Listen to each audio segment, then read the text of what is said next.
Commissioner would be answering in those groups. Before you ask your question, I would request you to kindly introduce yourself and the name of the organization. Thank you all. I'll request you to put your mobile phones on the silent mode. Sir.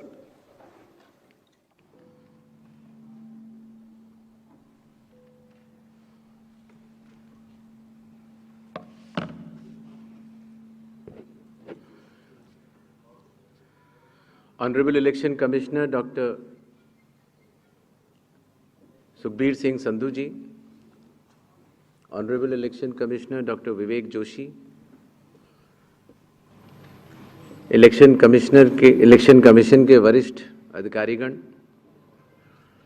और सभी media के साथियों,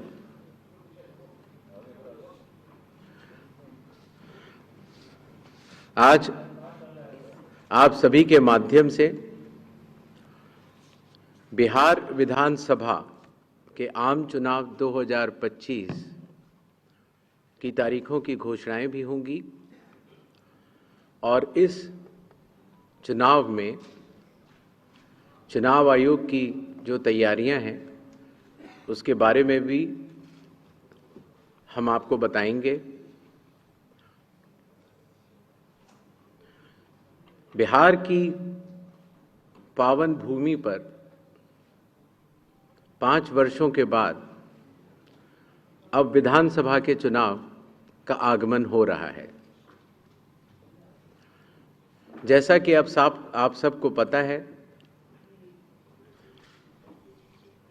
चुनाव आयोग एक संवैधानिक संस्था है और चुनाव के अपने संवैधानिक कर्तव्य को 2 चरणों में निभाती है। पहला चरण मतदाता सूची बनाना और दूसरा चरण चुनाव कराना। जैसा कि आप सबको पता है, 24 जून 2025 से शुरू हुए विशेष गहन परीक्षण के दौर में मतदाता सूची का शुद्धिकरण किया गया। इन्यूमरेशन का पीरियड 24 जून से 25 जुलाई तक रहा। 1 अगस्त को ड्राफ्ट सूची पब्लिश की गई और सभी राजनीतिक दलों को भी दी गई। 1 अगस्त से लेके 1 सितंबर तक क्लेम्स एंड ऑब्जेक्शंस का पीरियड रहा, जिसमें जिसको भी, चाहे वो मतदाता हो, चाहे वो राजनीतिक दल हो, चाहे उनके बूथ लेवल एजेंट्स हो, उनको क्लेम्स एंड ऑब्जेक्शंस देने का भरपूर समय दिया गया। और उसके बाद पात्रता का परीक्षण हुआ और 30 सितंबर को फाइनल मतदाता सूची प्रकाशित कर दी गई। फाइनल मतदाता सूची भी सभी राजनीतिक दलों को दी जा चुकी है और अभी भी अगर उसमें कोई भी इलेक्टोरल रजिस्ट्रेशन ऑफिसर से कोई गलती रह गई हो तो उसके ऊपर जिला अधिकारी के पास अपील फाइल की जा सकती है। और साथ ही साथ किसी का नाम अगर छूट गया हो तो वो नॉमिनेशन के 10 दिन पहले तक जुड़वा सकता है। नॉमिनेशन समाप्त होने पर जो भी मतदाता सूची फाइनल होगी उस पर चुनाव होंगे और उसके उपरांत कोई भी नाम जोड़ा नहीं जा सकता। अभी हाल ही में चुनाव आयोग की पूरी टीम ने और हम तीनों चुनाव आयुक्त ने बिहार का दौरा किया और दौरा करने के बाद जो सारी चीज़ें समीक्षा के उपरांत आईं, उसके तहत ये निर्णय हुआ कि आज हम आपके समक्ष बिहार के सभी मतदाताओं के लिए, सभी राजनीतिक दलों के लिए चुनाव की तारीखों का ऐलान करें। बिहार में हम लोग सभी राजनीतिक दलों से मिले, सभी जिला collectors, SPs, IG, DIGs, DGP, chief secretary, divisional commissioners, enforcement agencies, सबके साथ सीएपीएफ के नोडल ऑफिसर्स, सबके साथ बैठकें हुई और आपके माध्यम से बिहार की जनता को चुनाव आयोग ये बतलाना चाहता है कि इस बार बिहार के चुनाव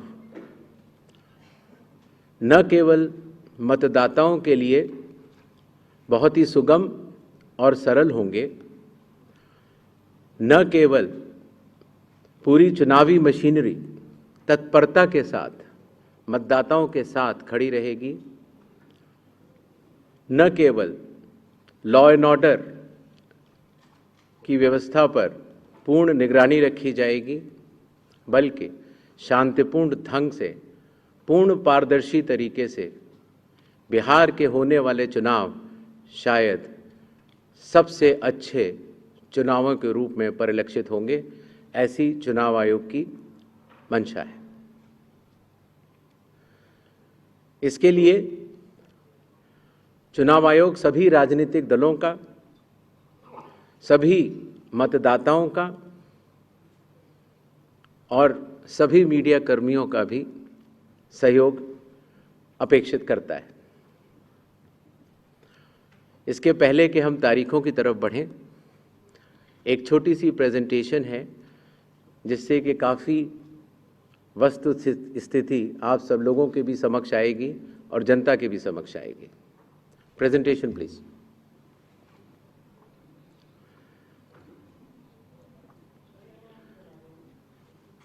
बिहार में कुल 243 विधानसभा क्षेत्र हैं।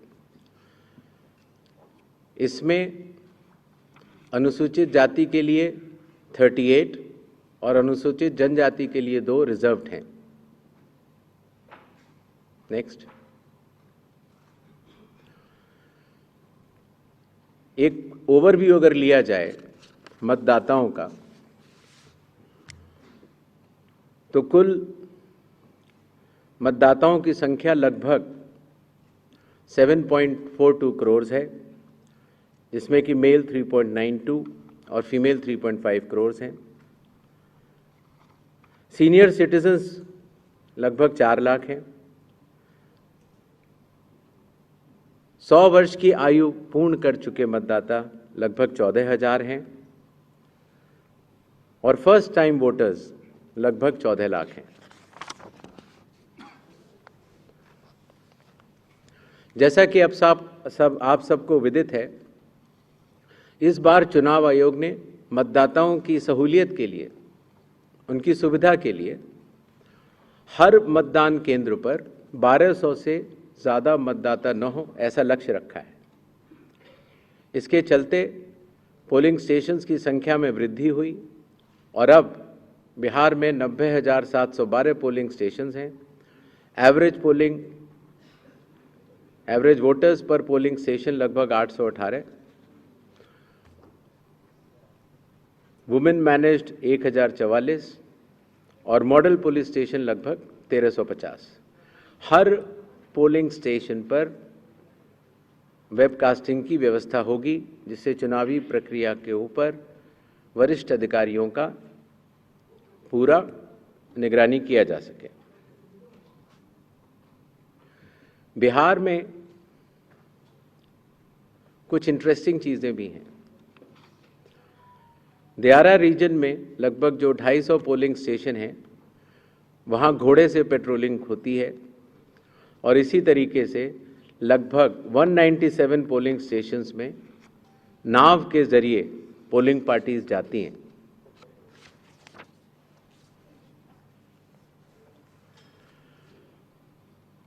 चुनाव आयोग के निर्देशों के अनुसार हर मतदान केंद्र पर एश्योर्ड मिनिमम फैसिलिटीज़ प्रदान की जाएंगी, जिसमें कि पोल वॉलंटियर्स होंगे, हेल्प डेस्क होंगी, रैंप होगा, टॉयलेट्स होंगे, ड्रिंकिंग वाटर, साइनेजेस, लाइट की सही व्यवस्था और वोटर फैसिलिटेशन सेंटर। जो हमारे बुजुर्ग और दिव्यांग मतदाता हैं, उनकी सुविधा को ध्यान में रखते हुए पोलिंग स्टेशंस ग्राउंड फ्लोर पर होंगे। अगर रैंप है तो 1:12 के रेशियो में प्रॉपर ग्रेडियंट से बनेंगे। वॉलंटियर्स भी रहेंगे, व्हील चेयर की फैसिलिटीज़ भी दी जाएगी। और अगर इनमें से कोई भी 85 प्लस के उम्र के अगर लोग हैं या 40% से ज़्यादा जिनकी डिसेबिलिटी है, अगर वो चाहें तो फॉर्म 12D भर सकते हैं और उसके उपरांत उन्हें होम वोटिंग की सुविधा भी दी जाएगी।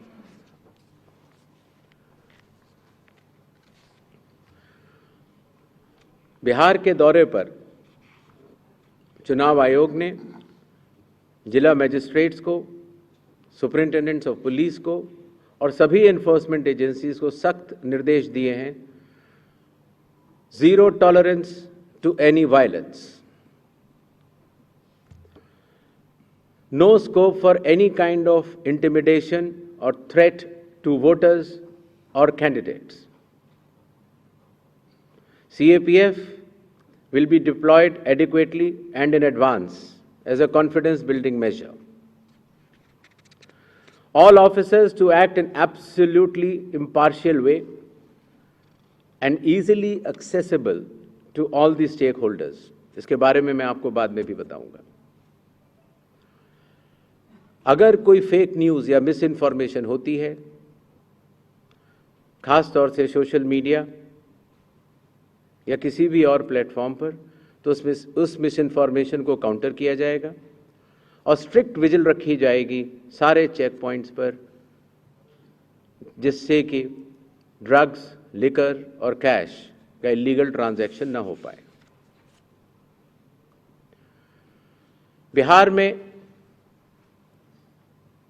बिहार के पूरी चुनाव का तंत्र है, उसके साथ मिलकर बिहार के इन चुनावों में 17 नए इनिशिएटिव्स लिए जा रहे हैं, जो कि बिहार से शुरू होकर पूरे देश में लागू होंगे। चुनाव आयोग ने इसके ऊपर एक एक इनिशिएटिव के ऊपर काफ़ी चर्चा और इनकी प्रायोगिकता को देखते हुए ये कदम उठाया है और एक ऐतिहासिक कदम इसको माना जाएगा। ट्रेनिंग, पहली बार जो चुनाव आयोग का ट्रेनिंग इंस्टीट्यूट है, India international institute for democracy and election management, वहाँ पर बिहार के सभी बूथ लेवल एजेंट्स जो जिला स्तर के थे, बूथ लेवल एजेंट 1, उनकी ट्रेनिंग का आयोजन किया गया। इसी तरह से अब जहाँ जहाँ चुनाव होंगे वहाँ वहाँ बूथ लेवल एजेंट्स 1 की भी ट्रेनिंग IIIDM द्वारिका में की जाएगी। जो बूथ लेवल ऑफिसर्स होते थे, पहले उनकी ट्रेनिंग या तो विधानसभा स्तर पर हो जाती थी या कई बार जिला स्तर पर।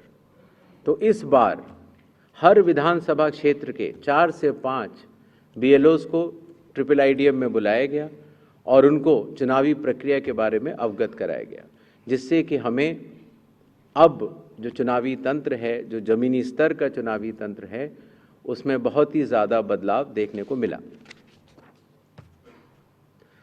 साधारण तौर से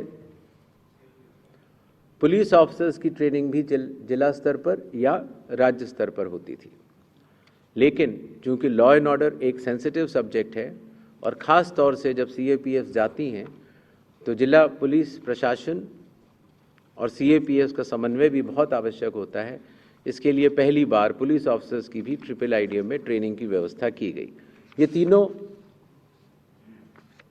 लॉजिस्टिक्स के हिसाब से और ट्रेनिंग के हिसाब से बहुत बड़े कदम रहे। मतदाता सूची, लगभग 22 वर्षों के बाद बिहार में मतदाता सूची के शुद्धिकरण का कार्य सफलतापूर्वक 30 सितंबर को संपन्न हुआ। लगभग सभी राजनीतिक दलों ने ये मांग की थी कि मतदाता सूची में काफ़ी त्रुटियां हैं और इसको मद्देनज़र रखते हुए ये कदम उठाया गया। हालांकि सोशल मीडिया पर इसके बारे में कुछ बढ़ चढ़कर कहा गया, लेकिन सत्यता ये है कि आज की तारीख में बिहार के 243 इलेक्टोरल रजिस्ट्रेशन ऑफिसर्स ने 90,000 बूथ लेवल ऑफिसर्स के साथ मिलकर 1.6 लाख बूथ लेवल एजेंट्स, जो कि 12 मान्यता प्राप्त राजनीतिक दलों ने नियुक्त किए थे, उनके साथ मिलकर इस सूची को शुद्ध करने का बहुत ही सराहनीय काम किया है और बिहार ने देश को ये राह दिखाई है।